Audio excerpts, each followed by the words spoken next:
Steph, now that the dust has settled, what did this year kind of reveal to you about the core that you have and what you guys need to do to be as good as you want going forward? Yeah, I think first and foremost, it just revealed the kind of character that we have. The toughness, the relentless spirit, the flexibility, the versatility and coachability, honestly. And I think laying the foundation of, number one, expectations, and number two, what healthy working relationship looks like, because all teams aren't the same. For our core group, I think is really important. And then learning what it takes on a daily basis to put yourself in positions for success. And what was the second part of that? It was mostly, okay. I think, everything. I can go again, though.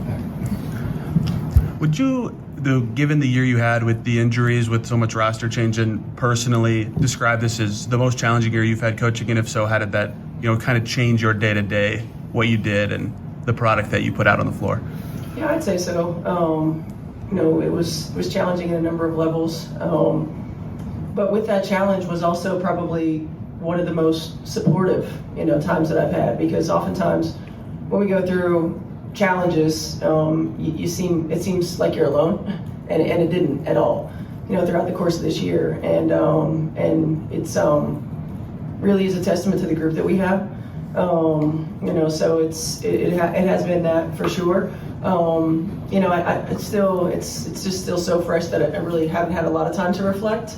With this group and what we were able to accomplish and the foundation that we were able to lay, all the while knowing, I said this at the beginning of the year to our team, but I truly believe that connected teams are winning teams, and making sure that, no matter that is a priority. Hey Coach, if you had to sum up the season in one word, what would it be and why?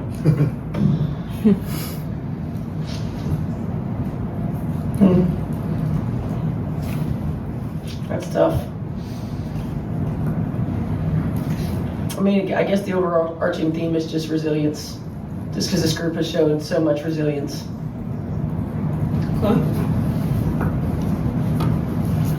Kelsey obviously posted yesterday that she's played until the wheels fell off. And I guess first, what has she meant to you this season? And second, obviously rhabdo can come from overexertion. So what in the future would you or the training staff do to kind of be more cognizant of the possible symptoms of that going forward? Yeah, Kelsey's been a lot to me. She was the number one priority in free agency. I've always admired, how she plays the game and what she brings to a team, and was certainly looking forward to an opportunity to coach her and work with her. I've watched her for a long time from afar, calling her games and certainly in the WNBA. She's just the ultimate competitor. She's a great human being, and she does literally leave it all out on the floor. And as a former player and as a coach, the appreciation that you have for somebody who does that is just, it's at an all-time high. And so I have so much respect for how she goes about her business and the way that she plays. As far as the health issues and things like that, I'm not as familiar with that. I think the most important thing, for me as a coach, is continuing to remind players of the importance of recovery, hydration, all of those things. So, I'm still just learning about this. I think this is usually something we see in football, right? In the fall or in the heat, when they first start camps and things like that. So I think making sure that we have an awareness, number one, and number two, that we're continuing to emphasize, from a coaching standpoint, hydration, recovery, and all the things that entail putting your athletes in position for success. Lou Friedman from the Seymour Tribune. You mentioned character. Is that something that, we sensed that a little bit on the opening day of the season when we were introduced to all the players, but so many players came and went. So sustaining that, and also at this point, you really don't know who's going to be around next year because of the draft and all that. How can you, as an organization, keep selling that point when you kind of don't know who the personnel are going to be? Well, I think our core group, the ones that we know are going to be here, It's got to be a priority for them to, culture is obviously organic and it's ever changing, but making sure that anyone who comes into the building understands what our culture is. It's peer-led a lot, oftentimes. So I think our core group understanding how important that is. And I think Kelly and Amber did such a great job in the offseason and throughout the course of the season, each time we had to bring in a new player of really diving into not just what type of player are we getting, but what type of person are we getting. Amber has said it from day one, we want quality human beings in our locker room. And obviously sometimes, there are misses because it's sport and that happens. But at the same time, it's about the group and how the group continues to move that culture forward and take ownership of that.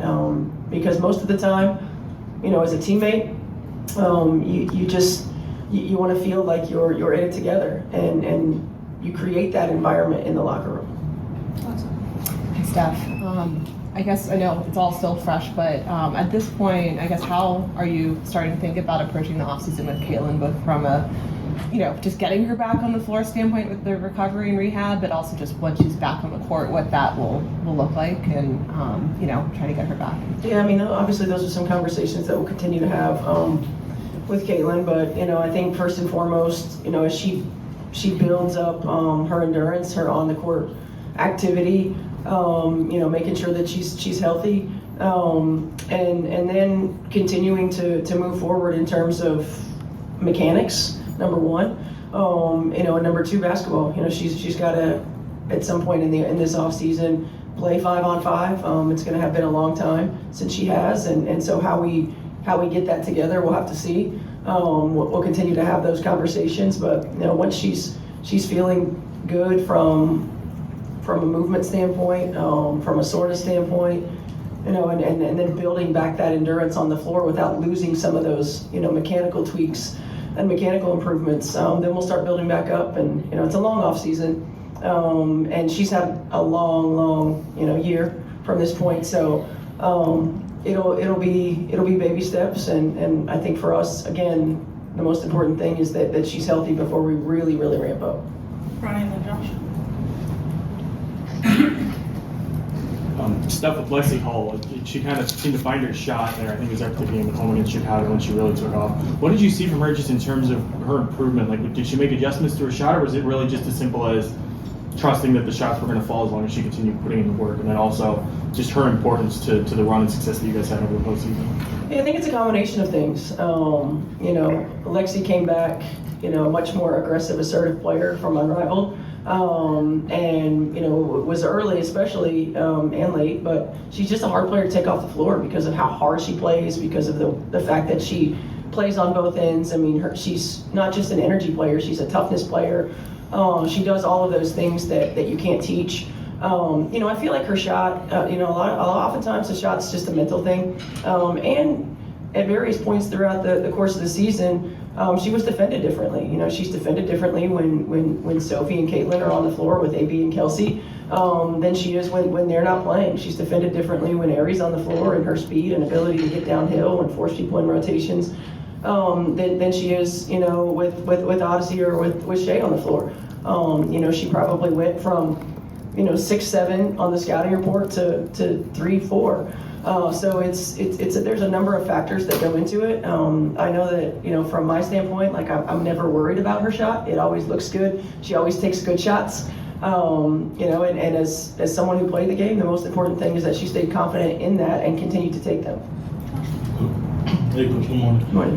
What impressed you about how AB handled and approached the ups and downs of the season? AB's just solid and mature. She's just a mature human being. She gets the big picture. She understands. She just wants to contribute in a way that helps her team. I continue to say she was probably the most affected by all of our change, and she just continued to roll with it, and she continued to do what she could to impact the ball game, and most importantly, did what she could to impact our team.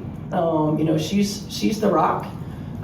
She's the one who keeps everybody, settled, keeps everybody calm, manages situation, and I think you saw her continue to improve. in different ways throughout the course of the year. And, I expect that improvement to continue in this offseason.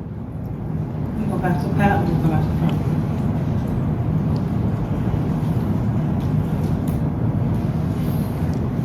Hey Steph, Rick Carlisle was sitting there on Monday at Pacers Media Day, and he spoke to how much he appreciates having you to bounce things off of, and you both obviously got great staffs, but I'm wondering if you can speak to the value of having somebody like Rick Carlisle in this organization and how beneficial that can be to both of you. It's huge.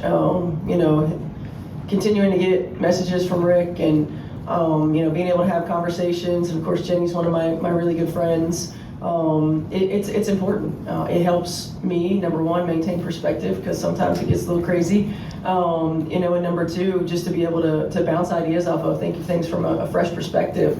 There's probably very few things that I will go through that he hasn't gone through. And to be able to have a relationship to communicate that is important. Now, that's one thing I always appreciate about our franchises. I had the same thing when Frank was here.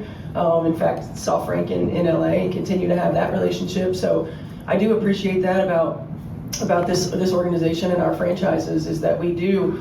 There are always really good people, number one, and opportunities to bounce things off of each other and to continue for me to learn and grow. Steph, because of all the chaoticness, it felt like you guys were never able to settle in. So can you just describe kind of the outline of what you had hoped, maybe the offense and defense, what more you could have done should you be healthy? Yeah, year one is always going to be, kind of layering. So we probably always would have been at like level 1, 2, or maybe 3 in anything that we wanted to do. It's learning.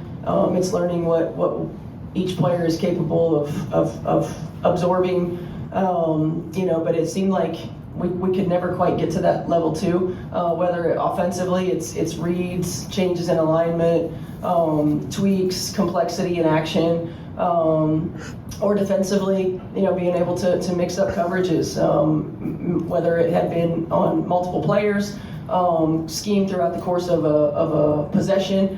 It's just, we were very basic. And then every time, we had an adjustment to make, we had to go back to being very basic. I don't know if it's true or not, but I feel like this group that finished the season was probably together the longest throughout the course of the year. Do we have any idea about that? It feels like it. So in the playoffs is when we were finally able to start tweaking a little bit of things. So my hope is that we get a lot of the players back, and that we won't be starting over necessarily, and then that we can continue to build layers on top of the foundation that we laid. Yeah, obviously you've been through a few off seasons, but this one seems like it has more unknowns with the new CBA, the double expansion draft. Just how do you, as a coach, navigate this off season with all of those unknowns kind of just looming? Really very much like I talked about navigating the entire season. It's like one day at a time.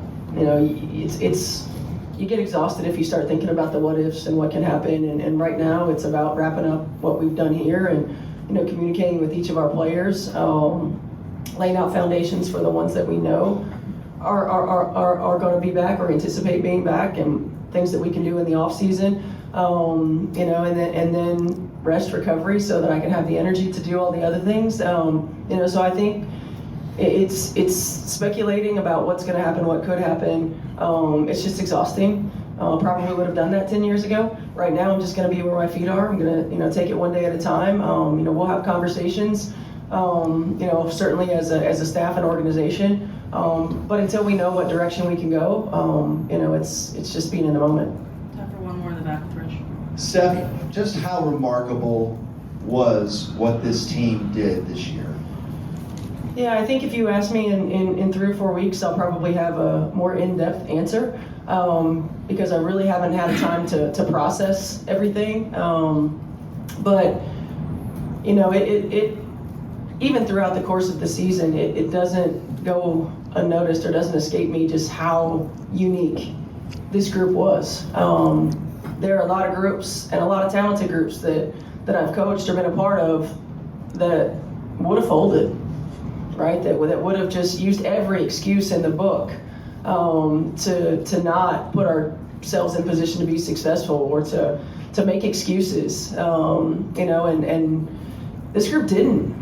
And it seemed like every step that we took, whether it was unknown or not, and whether it was a good result or a bad result, they allowed us to push them a little harder, push them a little further, challenge them a little bit more. And all the while, the entire group, we loved on each other. I mean, like, look, we went through some real human emotion throughout the course of the year. I mean, seeing your teammates go down, seeing some things like that, it hits you. And you have to process that in order to be able to move forward. I think as coaches, certainly for me, I can't speak for everybody else, but part of the ability to just be in survival mode and problem solving mode is what kept us going. Your adrenaline keeps you going, and yes, it's the job, but number two, it's like when you're putting really good people in positions for success and they're giving you everything that you have, it is your job to find out, and you want to find anything and everything that you can do to put them in those positions for success. And so, being able to be in problem solving mode kept me going. Again, I think when I have a chance to sit down and really reflect, on this, you can look back and probably think it's pretty incredible what we did. But as competitors, you're 5 minutes away from the WNBA finals, and that sits in a very uncomfortable position the entire offseason.